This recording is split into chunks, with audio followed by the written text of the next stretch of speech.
네, 오늘 말씀은 여호수아 18장 1절에서 10절 말씀입니다.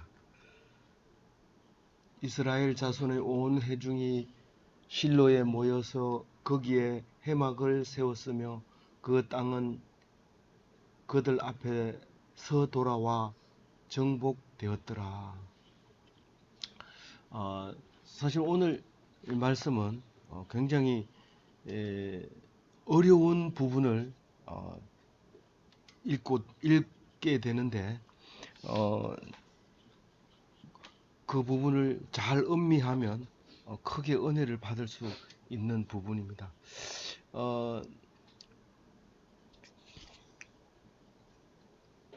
여호수아가 요단강을 건너서 길갈에다가 이제 회막을 설치하고 거기다가 괴를 모시고 그리고 거기서 이제 땅을 정복하러 나가서 땅을 다 정복하고 그리고 시간이 상당히 지난 것 같아요.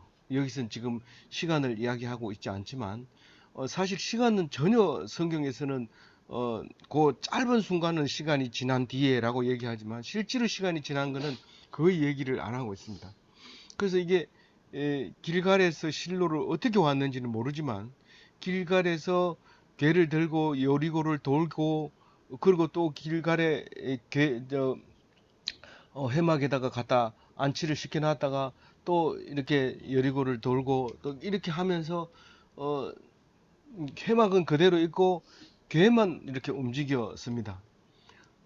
그런데 지금 길갈에서 그 밑에 그 도면을 하나 보면은 길갈에서 어, 여기 실로로 온 그림을 그려놨습니다.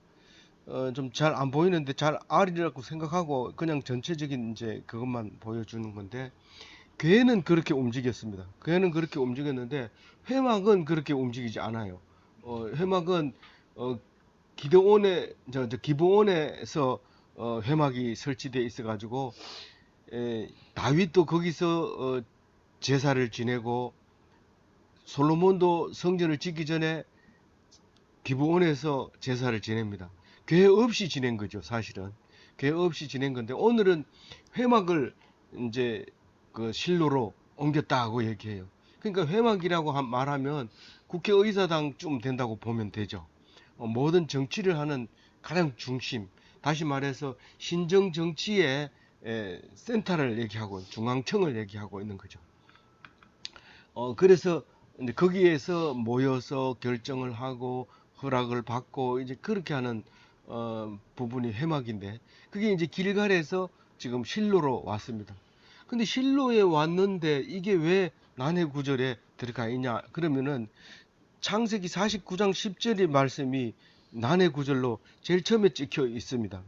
어, 전부 각각 제각각 다르게 해석하는 부분이 이 창세기 49장 10절 말씀인데 그거를 한번 읽어볼까요? 맨 밑에 오른쪽 밑에 규가 유다를 떠나지 아니하며 통치자의 지팡이가 그 발 사이에서 떠나지 아니하기를 실로가 오시기까지 이르니니 그에게 모든 백성이 복종하리로다. 이 말씀은 어, 아무도 분명하게 얘기를 할 수 없는 말씀입니다. 그래서 세 번역에서는 권능으로 그 자리에 앉을 분이 오시면 이렇게 하고 또 다른 사본에는 그가 실로에 오시기까지라고 번역하고 시리아 번역에는 그가 통치 지팡이를 진 자에게 오기까지라고 말하고 있습니다. 그러나 우리가 조금만 더 신경을 써서 읽으면 이 실로는 통치하는 사람 자리에 있는 것이고 지금 오늘 1절 읽은 말씀도 사실은 정확하게 말씀 안 하고 있습니다. 매우 은유적으로 이렇게 표시함으로써 우리가 믿음을 가진 자들이 그 각자 다른 믿음을 가지고 있음에도 불구하고 그 믿음에 맞을 수 있도록 다이아몬드가 어떤 한 각도에서 빛을 반사하는 것이 아니라 상당히 여러 방향에서 빛을 반사할 수 있도록 각도가 애매모호하게 만들어져 있습니다. 이 성경 속에서 우리에게 주시려고 하는 메시지가 애매모호한 것을 일부러 만든 것이 아니라 그 속에 들어있는 뜻을 믿음으로 볼 수 있도록 그렇게 만들어 놓은 것입니다. 그런 말씀을 말하고 있는 거죠. 그래서 실로에서 모든 게 통치되면 이런 말로 보는데 이것은 다 메시아를 말하고 있는 거라고 기억하고 있어요. 창세기 49장에서 예수님의 오심을 예측하고 표시를 해놓고 나중에 신약에 와서 그 말씀을 인용을 하게 됩니다. 인용을 하게 되기 때문에 여기다 인용했느냐 저기다 인용했느냐에 따라서 뜻이 달라지지만 예수님은 이 예수님이 오시는 모습을 그와 같이 표현했다고 그 신약에서 인용하기 때문에 우리는 거기가 난해 구절로 분명하지 못한 부분이 있습니다. 근데 오늘 읽을 때 보면 이것은 분명히 길갈에서는 정복을 했지만 실로에서는 이제 통치를 하는 겁니다. 이제 억울한 사람들을 억울하지 않게 또 집이 없는 사람은 집을 주고 그리고 명령에 복종하고 이런 것이 실로에서 이루어졌다는 겁니다. 그래서 오늘 실로를 보면 실로에 회막을 옮기고 그때는 이미 가나안 정복을 다 하고 그랬는데 정복은 다 했지만 아직 땅 분배를 못하는 7지파가 남아 있었다고 얘기를 합니다. 2절에 분배 못한 7지파가 있었다고 얘기를 하는데 그 분배 받은 지파는 몇 지파입니까? 6지파고 분배 받지 못한 지파는 7지파 남았어요. 이 레위 지파를 빼면은 이제 5지파가 분배 받았고 7지파가 못 받은 건데 레위 지파는 분기 자체가 제사장이 분기시이다 보니까 하나를 빼놓고 그 다음에 르우벤은 장자니까 제일 먼저 요단 동편에서 잡았고 갓지파는 상당히 큰 족속이었던 것 같아요. 그렇게 기록은 잘 나오지 않지만 굉장히 크고 활동력이 있었던 그 지파였다. 그래서 갓지파가 그 다음에 자리를 잡습니다. 근데 므낫세는 에브라임과 므낫세는 요셉이 낳은 자식인데 그러니까 손자가 이제 분깃을 차지하게 되는 거죠. 두 손자가 그 아들 한 몫을 하니까 요셉이 장자권을 가진 것처럼 그렇게 두 몫을 갖게 되는 거죠. 그래서 요셉은 빠지고 그 아들 므낫세와 에브라임이 그 행세를 합니다. 그런데 사실은 므낫세가 요셉의 맏아들이지만 야곱이 축복할 때 에브라임을 축복했기 때문에 영적 장자는 에브라임으로 우리가 읽고 있죠. 근데 실제로 므낫세는 강력한 군대를 가지고 있었고 용감한 특히 길르앗이라고 하는 그 용감한 사람이 그 땅을 차지하고 그 이름을 길르앗이라고 이름을 붙이게 된다는 얘기를 하고 있죠. 그래서 므낫세가 반지파가 동쪽에서 차지하고 두 지파 반이 차지하고 있고 서쪽에 넘어오자마자 유다가 이 땅은 전에도 얘기했으니까 우리를 주십시오. 그래가지고 땅을 차지하게 되는데 그게 이제 헤브론을 가장 높은 곳을 유다가 갈렙이 차지해서 유다 지파 것이 돼버립니다. 그리고 이어서 이제 에브라임이 차지하게 되는데 이 에브라임도 그 므낫세하고 친형제지만은 축복할 때 이미 에브라임을 축복하다 보니까 에브라임이 요단강 서쪽에서는 북쪽을 전부 차지하게 됩니다. 그래서 북이스라엘 이러면 에브라임, 남유다 이러면 유다 이렇게 나누어질 정도로 확실하게 자기들이 먼저 차지하게 됩니다. 그래서 이 6지파가 딱 나누어지고 나니까 남아있는 7지파는 아직 땅을 차지 못하고 있는 겁니다. 그래서 야단을 치죠. 여호수아가 3절에 너희가 너희 조상의 하나님 여호와께서 너희에게 주신 땅을 점령하러 가기를 어느 때까지 지체하겠느냐 이렇게 야단을 칩니다. 여기서 이제 통치하고 있는 모습을 보여주죠. 절대 권력을 가지고 이제 명령을 하고 있는 모습입니다. 예수님도 말씀하셨지만 천국은 바른 자의 것이다 라고 얘기를 합니다. 이미 너희들에게 허락되었으니까 가서 밟기만 하면 된다. 그런데 나눠줄 때를 기다리고 계속 따라다니면 안 된다는 겁니다. 요단강 건너가서는 내가 전부 줬으니까 우리가 요단강 건너면 천국 가는 걸로 우리가 하고 읽고 있잖아요. 그 요단강이라는 그 강이 우리 죽음을 의미하면서 죽은 뒤에 오는 천국을 다 상상하면서 찬양을 부르잖아요. 그러면 그 요단강 건너가서 차지하는 것은 누가 너에게 주는 것이 아니라 네가 강제로 가서 차지하는 거다. 밟는 것이다. 다 이미 줬다는 것입니다. 우리는 그거를 모를 때 세상 얄팍한 이익과 얄팍한 평안과 얄팍한 그런 거 가지고 목숨 걸고 살아갑니다. 근데 그게 아니라 너희들에게 다 줬으니까 마음 놓고 가서 차지해라. 이제 그런 메시지로 우리에게 주실 때에 우리는 시시한 거 가지고 목숨 걸 필요 없습니다. 뭐 그것을 믿는 거 믿고 사는 것밖에 없습니다. 믿고 살면 힘이 생기고 결국은 하나님 다 주셨다는 걸 알게 되죠. 근데 그거를 믿음이 없으니까 열심히 노력해도 다 빼앗기는 거죠. 근데 믿음만 가지고 있으면 아무 노력을 안 하고 맨날 손가락질 받고 미움을 받아도 다 차지할 수 있습니다. 근데 이 일곱 지파는 이 앞에 여섯 지파는 적극적으로 자기들이 달라고 하고 차지하고 그랬기 때문에 가지고 간 거고 다른 사람은 명분이 없습니다. 이유가 없습니다. 그리고 자꾸 있다 보니까 그만 못 차지한 거고 그래서 지금 야단 맞는 거고 그런 겁니다. 지금 예수님이 천국은 여러 가지 비유로 얘기했지만 달란트 비유를 합니다. 한 달란트 준 사람, 5달란트 준 사람, 10달란트 준 사람. 그런데 한 달란트 준 사람은 이걸 남기지 못하고 숨겨놨다가 혼나는 이야기를 듣게 됩니다. 우리는 적게 받았다는 핑계로 일을 안 하고 있으면 안 됩니다. 높은 사람은 높은 일을 하고 낮은 사람은 낮은 일을 하고 하는데 낮은 사람인데 높은 사람처럼 하려고 그 사람이 안 하는데 내가 왜 해? 이렇게 하다 보면 내가 가진 것도 놓쳐버리고 그 사람 하는 것도 내가 못하고 그렇게 되는 거죠. 아주 쉽게 얘기한다고 할 것 같으면 내가 아주 낮은 자리면 내가 청소를 해야 되는 거죠.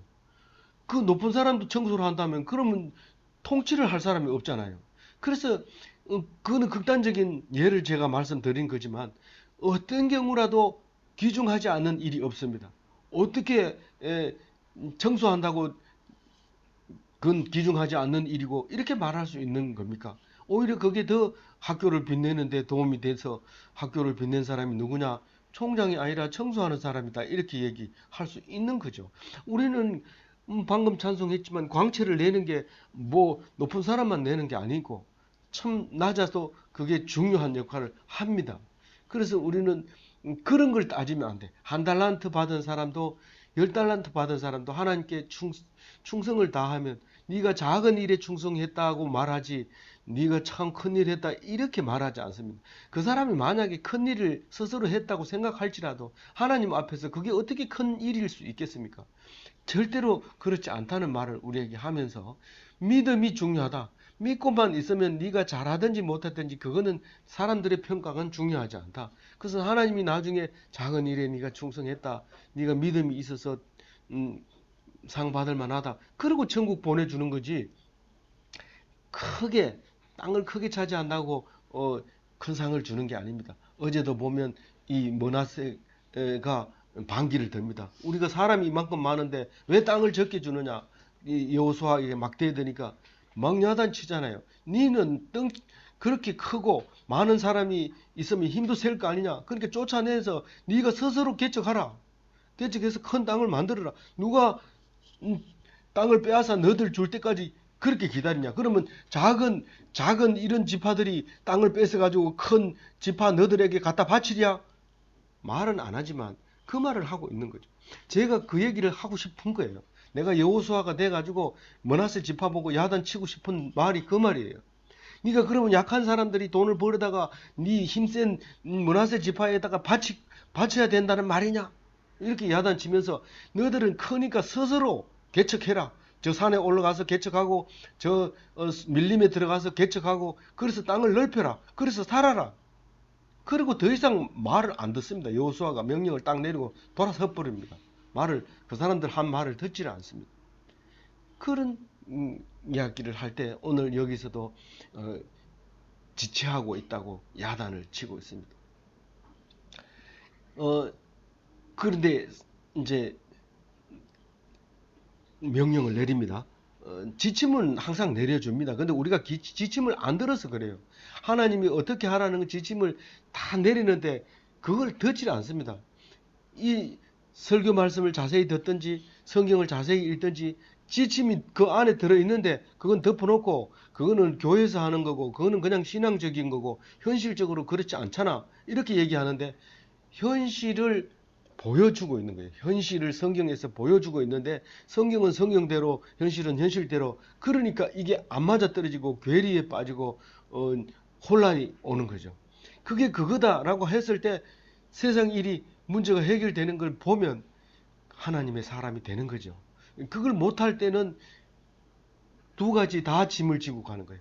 교회에서도 짐을 지고 생활에서도 짐을 지게 되는 두 가지 짐을 지게 됩니다. 그러나 한 가지를 꼭 붙잡으면 한 가지는 자동으로 해결되니까 아주 하나님께서 내 멍에는 가벼우니 그러면서 아주 가볍게 해주십니다. 그래서 너무 기쁜 마음으로 살아갈 수 있습니다. 무거운 마음으로 살아가면 하나님께 맡기지 않았다는 증거가 되는 것입니다. 각 지파에서 세 사람씩 잡아가지고 가서 지도를 그려오라는 겁니다. 뭐 지도를 그려오라는 게 성읍이 어디에 있고 위치가 어떻게 되고 땅의 넓이가 얼마나 되는지 그것만 그려가지고 오라는 거예요. 다른 소리 하지 말고 그것만 그려가지고 7등분 딱 이렇게 줄 그어가지고 오면 내가 너희들 앞에 앉혀놓고 여호와 앞에서 회막문 앞에서 거기서 제비를 뽑아서 7지파를 나눠줄 테니까 오라는 거예요. 그런데 오늘 이 말씀을 자세히 읽어보면 여러 번 나옵니다. 뭐가요? 여호와 앞에 그 회막 앞에서 내가 제비를 뽑으리라 그 말을 여러 번 합니다. 6절에 보면 그렇게 얘기하죠. 우리 하나님 여호와 앞에서 제비를 뽑으리라. 그리고 이 밑에 8절에 와가지고 또 너희를 위하여 제비를 뽑으리라. 실로의 여호와 앞에서 너희를 위하여 제비를 뽑으리라. 그럽니다. 그리고 실제로 10절에 와가지고 실로에서 제비를 뽑았다. 그렇게 얘기합니다. 이 왜 똑같은 말을 여러 번 반복합니까? 왜 여호와 앞에서 제비를 뽑았다는 말을 여러 번 합니까? 통치를 여호와 앞에서 하겠다는 거예요. 그거를 라틴어로 코람데오라고 얘기해요. 하나님 앞에서 통치를 하겠다는 거예요. 그래서 창세기의 말씀도 하나님 앞에서 통치하는 그 통치자가 올 때까지 모든 백성이 복종을 하게 되어 있다라고 얘기를 합니다. 그러면 창세기부터 예수님 오시기까지 예수님을 기다리는 말씀이 성경 66권이라면은 그럼 예수님이 오셨으니까 그럼 어떻게 해요? 다시 오실 예수님을 기다리는 거죠, 우리는. 그럼 그때는 뭐고 지금은 뭡니까? 그때는 다시 오실 예수님을 보여주기 위한 진짜로 예수님이다라는 걸 보여주기 위해서 2000년 전에 오셨지만 우리는 가시면서 다시 오겠다고 하고 가신 예수님을 왜 기다려야 됩니까? 성경이 이루어졌으면 그만이지. 예수님이 오시면 성경 속에 나타난 심판을 그때 다 하게 된다는 겁니다. 그러니까 예수님이 오셨을 때 심판받은 사람들은 구원받은 사람들은 다 천국에 올라가서 예수님하고 살고 있습니까? 아직 못 산다고 요한은 계시록에서 얘기하고 있어요. 아직은 성전 제단 밑에서 흰 두루마기를 입고 거기서 기다리니까 하나님께서 잠시만 기다려라. 동무들이 이 수가 차기까지 잠깐만 기다려라. 그렇게 하고 있습니다. 우리가 순교하면 그 수가 차면 예수님이 하늘에서 만나서 하나님과 영원히 함께 사는 그날이 오는데 그날을 재림 예수님을 기다리는 그날에 우리는 순교를 해야 됩니다. 순교를 하지 않으면 결코 하나님 나라는 오지 않습니다. 순교를 성경 공부를 안 할 때는 제가 순교를 못한다고 포기를 했어요. 순교는 없다. 누가 나를 예수 믿는다고 죽일 사람이 있느냐? 나를 죽일 사람은 없다. 그러니까 나는 순교는 포기한다. 그렇게 생각했는데 성경을 읽다 보니까 그게 순교, 그런 순교는 예수님 말고는 안 합니다. 물론 사도 바울도 하고 수제자인 누구죠? 수제자 이름 뭡니까? 베드로도 순교를 했지만 우리도 그렇게 죽을 수는 간혹 가다가 한두 명은 그렇게 죽을 수 있지만 불가능합니다. 그러면 뭐가 순교입니까? 뭐가 순교입니까? 내가 암에 걸려 죽더라도 하나님 감사합니다. 그리고 암에 걸려서 숨 넘어갈 때까지 복음을 전파하고 기뻐하고 병문안 온 사람한테 가가지고 막 병이 걸려도 기쁜 거야. 나 보면 몰라. 그렇게 하면서 야단 치면 그건 순교입니다. 그런데 온갖 주사를 맞고 막 링겔을 꽂고 호흡만 헐떡거리면서도 하나님 안 믿고 난 이렇게 좋은 세상을 버려두고 갈 수 없어 이러고 악을 쓰면 그건 순교가 아니죠. 그건 순교가 아니죠. 그래서 우리는 언제 어디서나 순교할 수 있습니다. 그래서 제가 우리 집에 묵상하러 오시는 분들에게 종이를 내렸는데 항상 기뻐하라. 범사에 감사하라. 쉬지 말고 기도하라. 하나님의 삶 뜻을 이거 모르고 아무리 백날 해봐야 소용없습니다. 오직 항상 기뻐해야 되고 범사에 감사해야 되고 꼭 잊지 말아야 되는 건 기도하는 거다. 그냥 뭐 미친 사람처럼 희죽희죽 웃는 게 그게 하나님의 뜻이 아니라 기도하고 네가 힘들고 어려운 일을 하나님께 맡기고 나머지 것으로 기뻐하고 감사해야 된다. 그래서 난 그게 순교다. 뭐 예수님만 순교하는 줄 아느냐? 그게 아니다. 예수님은 우리의 본을 보여준 거고 그렇게 미워하고 손가락질하고 침 뱉어도 기쁨으로 십자가에 못 박히면 그게 순교인데 꼭 그런 방법으로 아니라도 여러 가지 모습으로 100사람이면 100사람의 모습으로 순교할 수 있다. 그렇게 말씀하실 때 오늘 우리는 정말 예수님 닮은 순교자가 돼야 되겠다. 그런 생각을 합니다. 아무쪼록 실로에 왔습니다. 실로에 와서 통치하실 때에 순종하고 순종해서 예수님이 통치하신다는 것을 알았어야 되는 거죠. 근데 모르고 왔다는 것은 현재 우리도 모른다는 뜻입니다. 앞으로도 영원히 모를 수 있습니다. 그러나 우리는 알으라고 하시는 이 말씀을 듣는 사람에게는 순교가 되고 듣는 사람에게는 자유가 되고 듣는 사람에게는 기쁨이 되고 듣는 사람에게는 인내할 수 있는 능력이 되고 감사하는 사람이 될 수 있다는 것입니다. 아무쪼록 이 말씀으로 기뻐하는 오늘 하루 되시기 바랍니다.